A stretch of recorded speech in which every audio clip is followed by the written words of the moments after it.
I'm going to talk about the Critic and Midnight Family.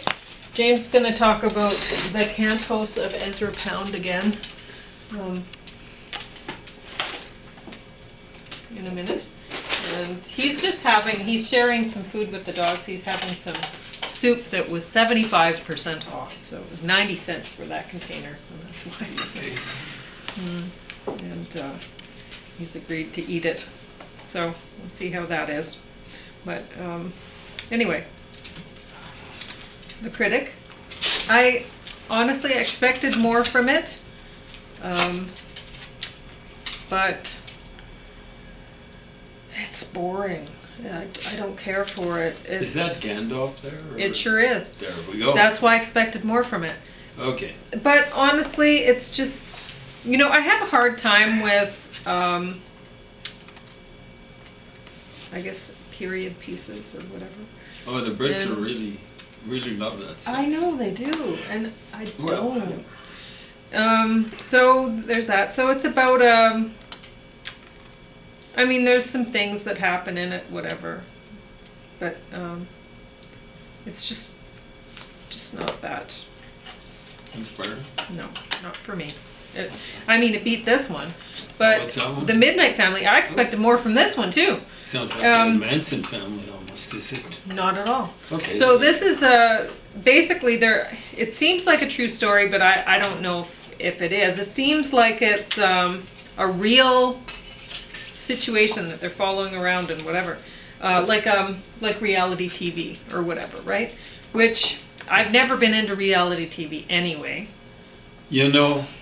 But I watched maybe 2 issues of Fantasy Island. Well, you used to like Dog the Bounty Hunter. Yeah, I like Dog the. I guess that was reality. That was so you actually did like reality TV. Well, that's the only one. Okay. Can you think of anything else? No. Like I did watch. What did they call Survivor? You did? Once, and maybe a half a time. Oh. And then after the half a time, I realized I'm understanding the formula, and it really is stupid. Like, I like kind of knowing what things are about, and that's what I was doing with Dog the Bounty Hunter, and I got hooked because it was so stupid. Like, if he's still alive, I can see him running for president successfully in the United States. He should try. Well, you said he's from Hawaii? That's where it was supposed to be done. So, Never. he's just dumb enough to get, I don't know how long Putin's going to last, but get bribed by Putin's successor or whatever. Anyway, so back to Midnight Family. I was reading the back. I decided to borrow this from the library because I read the back. In Mexico City, the government operates fewer than 45 emergency ambulances for a population of 9 million. This has spawned an underground industry of for-profit ambulances, often run by people with little or no education. Anyway, so this is wild. I thought this is going to be an amazing story. Unfortunately, it's like reality TV, and it has subtitles, and it's just not for me. But is it out of Mexico, or was it produced like in Los Angeles? Los Angeles isn't that far away from I'm Mexico. guessing it was out of Mexico. You have to read subtitles the whole time. Okay. Anyway, this concept isn't new. The fire department in ancient Rome was run by a dude called Crassus. Yeah, but he eventually became. That's why we realized that you need to have publicly funded. Yeah, he'd kind of turn up. His guys would turn up at a fire, and they'd start negotiating prices. Yeah. Like, how much is your house worth? How much is the life of your dog and your kids? And all that kind of stuff. Yeah. Yeah. So you just can't have that. Like we already knew, or should have known, that private enterprise doesn't work with certain things. Oh, you're putting yam in it? I guess it might be good. Well, I'm trying to cool it down. Oh. Okay. Because you want to eat it right away. Yeah, well, it's scorching hot, right? So. I just thought you'd wait and do your Cantos first. Well, something like that. I don't know. Well, anyway, go ahead and do your Cantos. Yeah, there are certain situations where capitalism definitely doesn't work. Even the revised form of capitalism that I envisage as being better than the capitalism we've got now, and maybe actually a little bit better than socialism like in India or in under Gorbachev. You know, a lot of people thought, oh, Gorbachev, you know, they've been fed the line that he was awesome, like Nelson Mandela.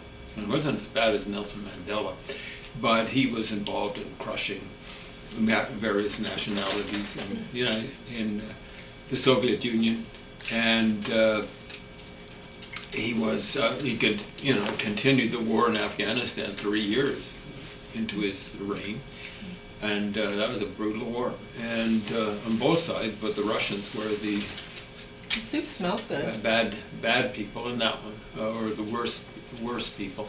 What was I going to say? Oh yeah, you know, like I never really understood what they were saying, because, you know, like under Stalin you had shock workers, you had subotniks, and that means people who were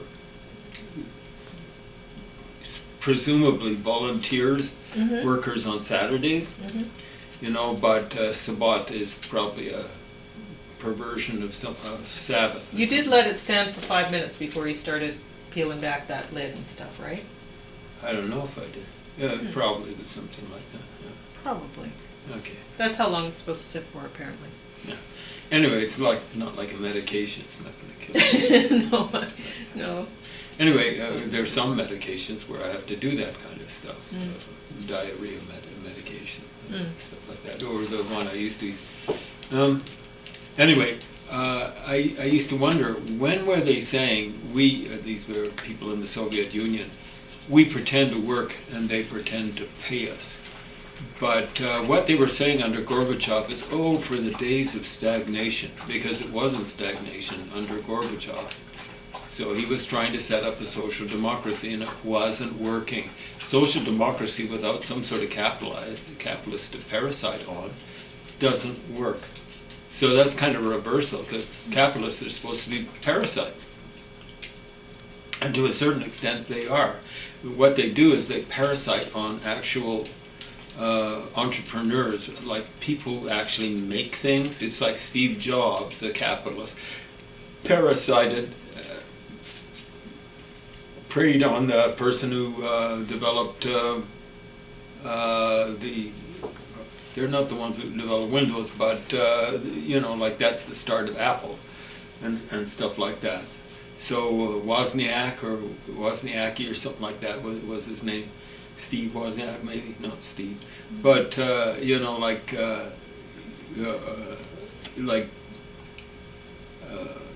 communism basically parasited off of people who developed, like people over in the free world who actually developed a variety of different inventions and stuff like that. You know, like guess what? Workers, on average, don't come up with inventions. And they're too busy working. How can they possibly have time to come up with inventions? I came up with lots of ideas when I was a worker, even a full-time worker. Yeah. So they're too busy watching reality TV, watching sports, like the Super Bowl yesterday, or whatever. They do too much playing around.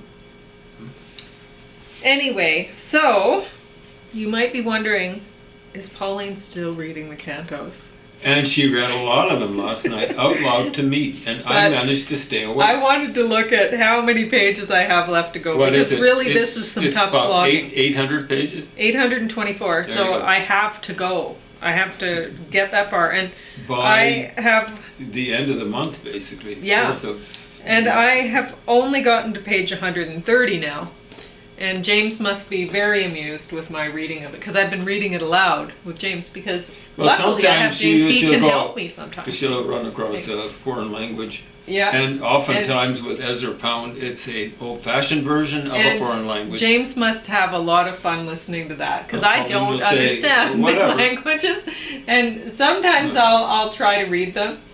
And last night I was just going, oh, blah, blah, blah, or whatever. Or like, whatever. sometimes I'd try to read them and then I'd get frustrating, and blah, blah, blah, instead. Yeah, the thing to do is just read through them. I know. Because I know. you eventually...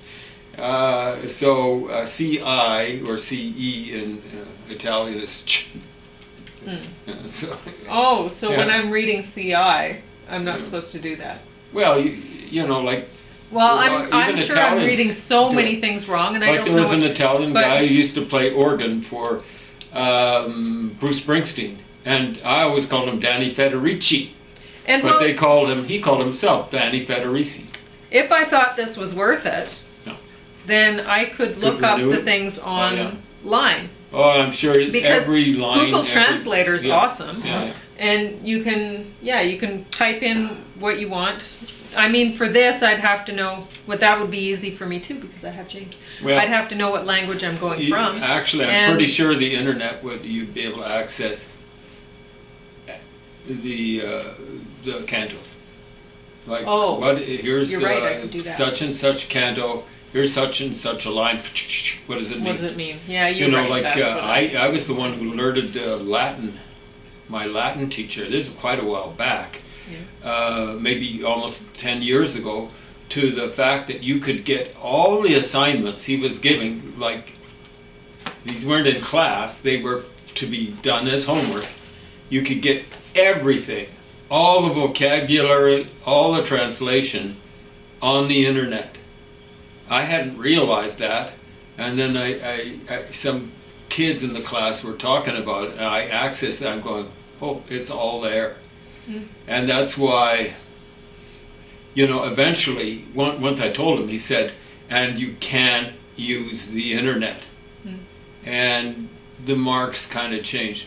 Now there's one, you know, they weren't really cheating because he hadn't said not to do it. Sure. The important thing is to actually look at that sort of stuff. That's what I do when I like an interlinear kind of translation, because you get the actual word by word translation, and then you get or the best ones, like what I've got an Old Testament that used to come in 4 volumes.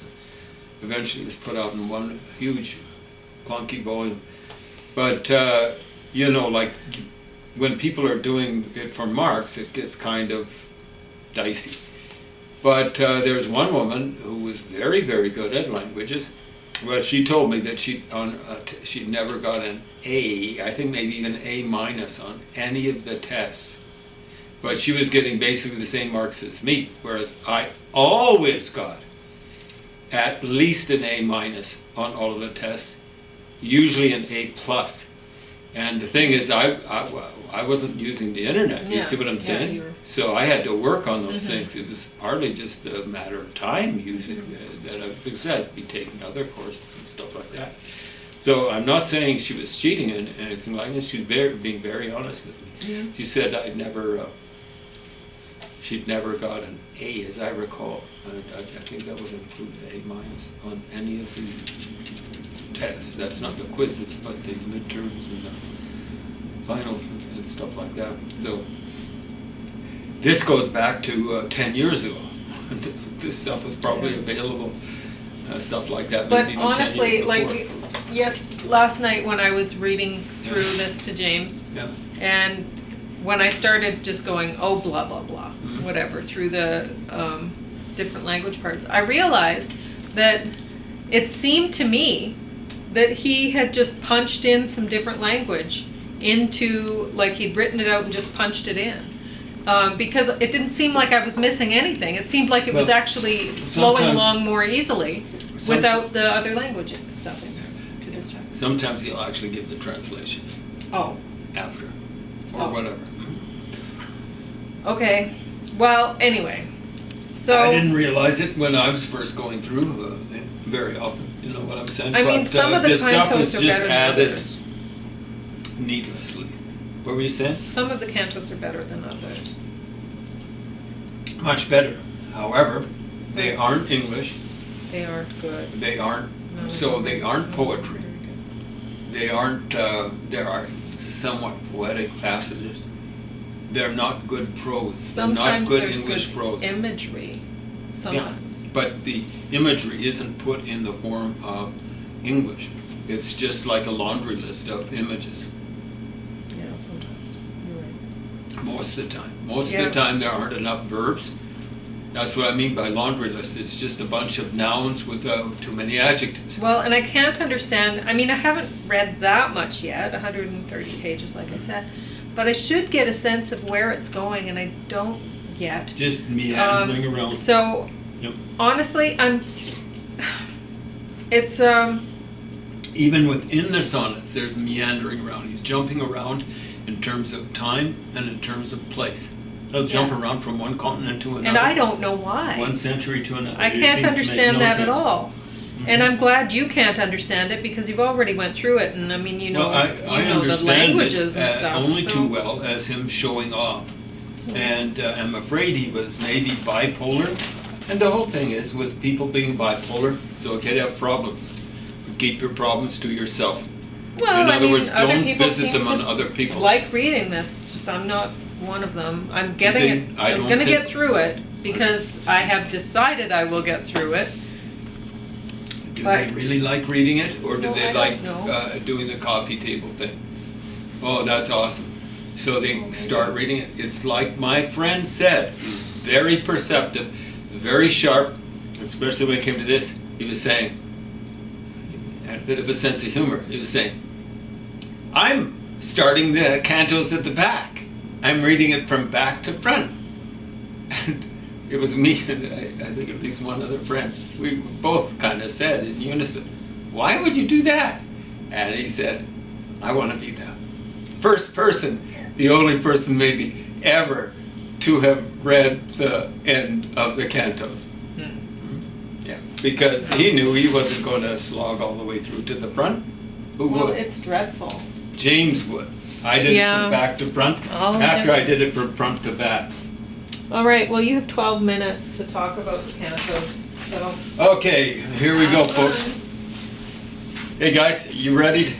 Hey, they perked up their ears and everything. You guys don't know what you're in for. This stuff is awful. So bear with me, folks. I should treat this like a this volume, even though it's not my own. Like evangelists, television evangelists especially, tend to treat the Bible. You know, you can tell how much respect they've got. Yeah. People like Jimmy Swaggart, who's,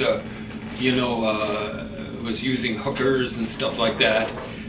You know, because they're always pounding it and stuff. They can't stand the Bible, really. That's the way I should treat this. But I have respect for books. I mean, I this think is a you're right document. about that. Oh, I think that people who really care about the Bible, they treat it gently. yeah, right? they wouldn't be doing. You've seen them. I doing have it. seen. They like having ones that are kind of like really, really soft, so it can really makes an impact. You know, you can see them scrunching it up and all that sort of stuff. But this, I think, was a document to foolishness and stuff like that. Anyway. Olabanum is my incense. The vines grow in my homage. I'm going to put the light on. The backswell now smooth in the rudder chains, black snout of a porpoise where lycabs had been, fish scales on the oarsman. So there we go. We got a sentence of 4 lines. Basically, there are 4 phrases. I can't call them clauses because they don't. None of them have a verb. So, yeah, this is classic Ezra Pound. And I worship. What? I worship. Leave the and off. If he's being telegraphic all over the place, but as I've been pointing out, he'll so often, too often, start his lines with and. It's even worse when he has and then. I've seen what I've seen. Now that's amazing. 2 verbs in 1 sentence. I've seen what I have. Well, got 1 sentence. It's 2 clauses. When I brought the boy, I said. So again, that's 2 verbs there. He has a God in him, though I do not know which God. So a couple of verbs there. And they kicked me into the. Forest Days, so he's kind of telling a story now. So now he has to use some verbs. I've seen what I've seen. Yeah, you said that before. You have said what you have said. What's that about? You know, like, I kind of like refrains. I'm not a big fan of choruses in poetry, or as some people call them, song lyrics. Understand, most song lyrics are garbage. They're bad poetry. It's not that they're not poetry, they're just bad poetry. I've seen what I've seen. So, you know, like if you use a refrain, so a refrain would be kind of like one line instead of a whole bunch of lines repeated again and again. Make sure it means something. I have seen what I have seen. Yeah. Saying that once is enough. It's kind of like a tautology. Meet Owen's face like the face of a dory. I believe that's a kind of sea-going animal or something like that. Sea-dwelling animal. I don't know if it's a kind of fish or something like that. Face of a dory. I tend to think of that as being a kind of a boat. Arms shrunk into fins, and so Meaden's face was like the face of a dory. He leaves the was out. He's back to telegraphese. His stuff is basically across a telegraphese when he's leaving out the verbs, and pidgin English where he's leaving out the articles. That would be the definite article, the, or the indefinite articles, a or an. Arms shrunk into fins. And you, Pentheus, as well listened to Tiresias and to Cadmus. So Pentheus was a dude who dissed Dionysus presumably earlier, and he was punished for it, just as these sailors, these pirates really, were punished for, well, not just dissing, they were going to do some bad things to Dionysus. They were going to sell him as a slave. They didn't realize he was a god. As well listen to Tiresias. So Tiresias was, and to Cadmus. So Tiresias was thought of as being something of a, could we style him as an oracle or something like that? Anyway, and Cadmus was, I don't know how much he was into learning. I think he was the ruler of Thebes, but the Greek story went that he was a Phoenician. But this is before the, Cadmus was before the Trojan War. And according to Greek legend, myth, semi-history, I think he was, there was someone like Cadmus. The Phoenicians, of course, didn't start to exist until after the Trojan War, according to the Greek chronology, that's the conventional one, that's based on the conventional Egyptian chronology. Well, the conventional Egyptian chronology is way too conventional, it's way too traditional. It's based on Herodotus, and Herodotus, father of lies, not just the father of history. They're more like mistakes and lies, and Egyptian history is ridiculous because it starts with the Middle Kingdom and heads to the New Kingdom, which ends around the time of the Trojan War, and then it goes to the Old Kingdom. And then you've got classical time. And so, to kind of cover that bizarre period where the Old Kingdom comes after, according to Herodotus, after the New Kingdom, he says, the New Kingdom, or the New Kingdom ends, in essence, it's supposed to be around the Trojan War, 800 years before my time. The Trojan War occurred 800, no, that's wrong. But that's still the dating system. Understand that dating system for the Trojan War, that dating for the Trojan War is 2,400 years old. That's the one that's still accepted by Egyptologists, and they style themselves as scientists. They're flunkies. Absolute flunkies. Anyway, Cadmus is supposed to have introduced the alphabet, or its predecessor, into Greece. Phoenician guy. And of course we claim the Phoenicians are the folks that developed the alphabet. They found something in the Sinai that looks as though it's a predecessor of the alphabet, and it looks as though it's derived from Egyptian hieroglyphs. And you know, Moses was supposed to have been an Egyptian prince, presumably raised in, or possibly raised to be literate. You know, princes and kings often have had a tradition of not being terribly literate. But, you know, I wouldn't be surprised if somewhere along the line we run across more documentary evidence that Moses or some sort of flunky coming with him out of Egypt, and understand the context is there for the Exodus.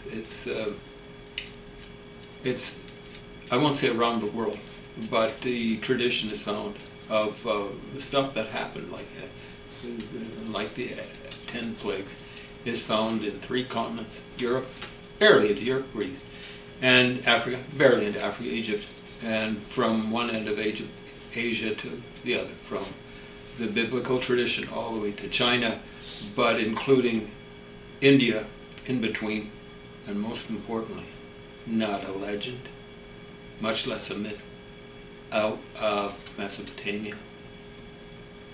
And they all, with the exception of China, mention in connection with a disaster, Capricorn. And tradition in China mentions Aquarius.